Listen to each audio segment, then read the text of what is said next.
Hi, welcome to Quilting with Lori. My name is Lori Dickman and this is my granddaughter Danny. And she and I are going to be working on a fun scrappy project for you today. We're going to help you see how to make some Scandinavian stars using your scrap stash. Let's see how this is done. Okay, so Danny's going to share with you what supplies are needed to make this Scandinavian star. So we have your starch, we have your sharp things like your scissors and your clippers. We have the thread, twine, to make this hang up. We have your needle and thread to sew this onto your star. And we have your glue paste. Okay, so those were the supplies that you need. We also have the fabric. Now let's take a look at what size and length fabric that we're using for this project. So here are the fabrics that I have chosen. I have a lot of 3-inch strips in my stash. They're 3-inch wide, and I've cut them 12 inches in length. And I've seen all over the internet where they also use them strips that are 4 inches wide, and then they cut the length 16 inches, and that's going to make you a larger star. So whichever you'd like. These are 3 inches wide by 12 inches long. You can also cut them 4 inches wide by 16 inches long. And basically what you're going to do is take the fabric strips, and in our cases we're using 2 different fabrics for each star, as you saw here. You can use all the same, or you can use 4 different fabrics. You're basically going to use 4 different strips for each of the stars. And I want to show you exactly what you have to do to get the fabric prepared.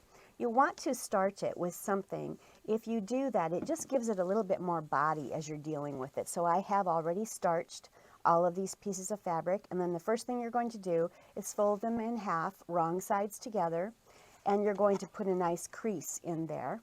So I've done that with these 2 red ones here. Then we're going to be creating these strips in which they're folded in half again toward each other. So you'll open up the strip like this, and then you will bring that outside toward the center. I leave a little gap in the center there for the turn of fabric, and then I am pressing that, and then I'm going to do the same to the other side, bringing it toward the center. Leave a little bit of a gap in the middle there just for the turn of fabric, because you've got a lot of fabrics that are be turning over there. And here we go. So now it is ready.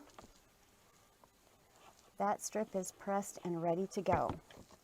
So it's ready here with these other 3, and I have to do the same thing with this one.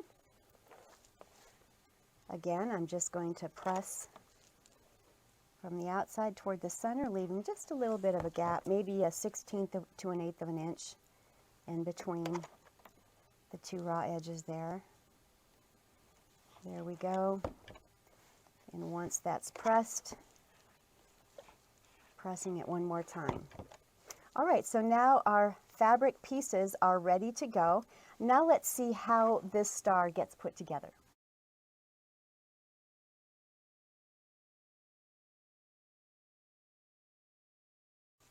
Okay, so when you lay these strips of fabric in a square, you're going to make sure that your loop, and this is the loop end, is on one side, and in my case they're all on the left, and the tail is right on this side. And then going clockwise around the square, the loop is there, the tail is here. Loop is here, the tail is here. The loop is here, and the tail is here. And that's going to help you get started in putting this together. So the first thing we're going to do next is take our tail end and put it through the loop, which I've done there. Then this is a tail end, so it's going to go through this loop. So I've done that. And this is a tail end, so it's going to go through this loop. And then I've got this last tail, which will go through this loop. So once we have that done, then you're going to start pulling them together. Just very carefully start pulling them together. It's kind of like an origami, is really what it is. So there we go. We just keep pulling until they're nice and tightly woven together.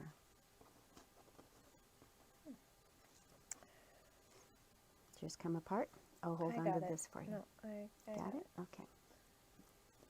All right. So Thanks. wait till Danny has hers ready, and then we'll go to the next step. You'll notice on this top side that all of our tails are showing down there. So the next step then is to flip it over so the longer strips are on the top. Now what you're going to do is start on one end, and it doesn't really matter where, but bring that one tail down. Then you need to find the next tail that you can lay across that one that you just laid down, and take the next one, place it across that tail, and then the last one, and it's going to go across, but it's going to have to go underneath this strip. So there we go.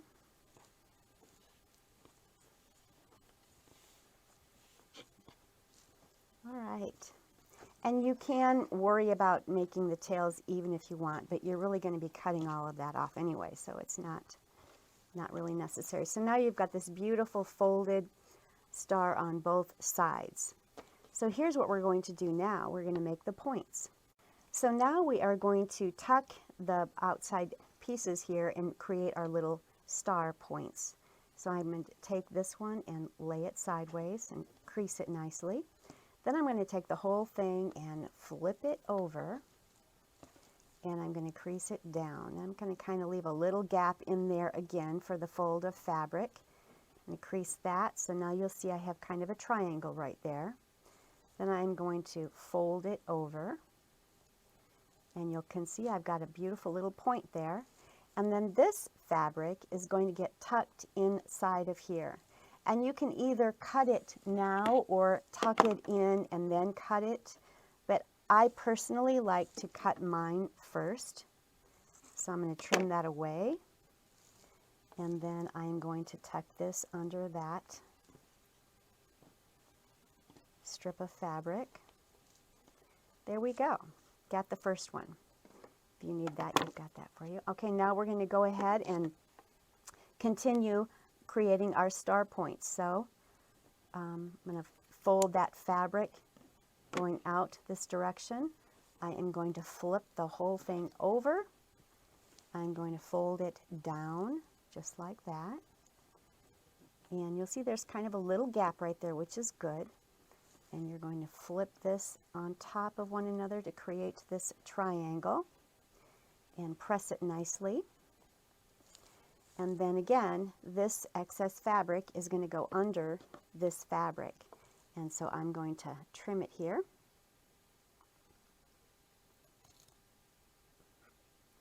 There we go. Okay.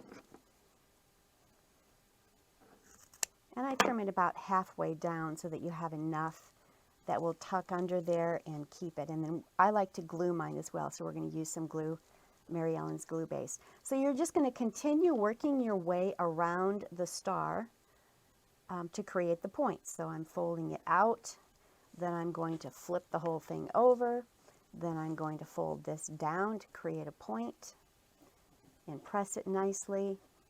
You can also take the iron to this here in a little bit too. And press that, and now I've got this, which will go underneath this green, and I'm going to cut off some of that and place it in there. So that is what you'll do all the way around the star, continuing all the way around. All right, so Danny and I have finished our stars off camera. We've got all of the points done and the tucks in. Danny has already glued hers. I like to just use a little bit of the Roxanne glue base, and you can simply put a little dot of glue in all of the points and squeeze it. Doesn't need much. You can also put a little bit of glue in all of these tucks and just squeeze a little bit in there, and it will just help to ensure that everything stays together. It's not absolutely necessary, but it's kind of a nice thing to do just to make sure that all the points stay intact. So then the last thing that you could do is attach some sort of a baker's twine or a regular twine, something that would allow you to be able to hang your star. And I simply used this baker's twine. I just pulled some off and cut it and tied a little knot in the bottom of it.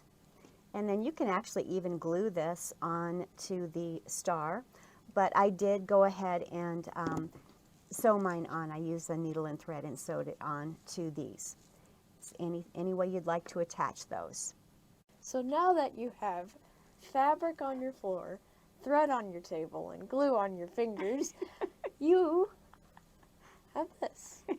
We have finished our stars, and it was really fun. It's a great project to do with your grandchildren, so I encourage you to do that. It's a great way to use up your scrap stash and make something that you can use year after year on your trees. So happy Thanksgiving to you all, and have a wonderful holiday season with your family. Happy quilting.